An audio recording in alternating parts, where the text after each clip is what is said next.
സ്വപ്നങ്ങളിലൂടെ യേശു നിരവധി പേർക്ക് ദർശനങ്ങൾ നൽകുന്നതായും അങ്ങനെ അനേകർ കൂട്ടമായി ക്രിസ്തുവിശ്വാസം സ്വീകരിക്കുന്നതുമായ റിപ്പോർട്ടുകൾക്ക് സ്ഥിരീകരണമാകുകയാണ് യൂട്യൂബിലെ I found the truth podcast. ക്രൈസ്തവ വിശ്വാസം സ്വീകരിച്ച നിരവധി മുൻ ഇസ്ലാം മതസ്ഥരുടെ സാക്ഷ്യങ്ങളാണ് ഈ പോഡ്കാസ്റ്റിൽ ഉള്ളത്. യൂട്യൂബിൽ മാത്രം 26 ലക്ഷത്തിലധികം സബ്സ്ക്രൈബേഴ്സ് ഉള്ള ഈ പോഡ്കാസ്റ്റ് സുവിശേഷ പ്രഘോഷണത്തിന്റെ സജീവ വേദിയായി ലോകമെങ്ങും ചലനങ്ങൾ സൃഷ്ടിക്കുകയാണ്. 2020 വസന്തകാലത്ത് സംപ്രേഷണം ആരംഭിച്ച ഈ പോഡ്കാസ്റ്റ് ക്രിസ്തുവിശ്വാസം പുൽകിയ മുൻ ഇസ്ലാം മതസ്ഥർക്ക് സത്യത്തിനായുള്ള അവരുടെ അന്വേഷണത്തെക്കുറിച്ചും നിഗൂഢവും അമാനുഷികവുമായ അനുഭവങ്ങളിലൂടെ യേശുവിനെ കണ്ടെത്തിയ വിധങ്ങളെക്കുറിച്ചും യേശുക്രിസ്തുവിനെ കർത്താവും രക്ഷകനുമായി സ്വീകരിച്ചതിനെക്കുറിച്ചും തുറന്ന് സംസാരിക്കാൻ വേദിയൊരുക്കുന്നു.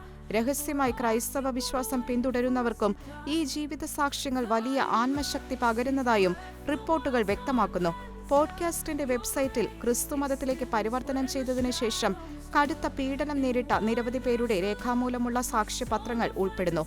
തുർക്കിയിലേക്ക് രക്ഷപ്പെട്ട മുൻ ISIL അംഗമായ മെഡോ നസ്രല്ല ഒരു പള്ളിയിൽ പ്രവേശിച്ചപ്പോൾ ക്രിസ്തുവിനെ കണ്ടെത്തുന്നത് അവയിൽ സവിശേഷ പ്രാധാന്യമർഹിക്കുന്ന ഒന്നാണ്.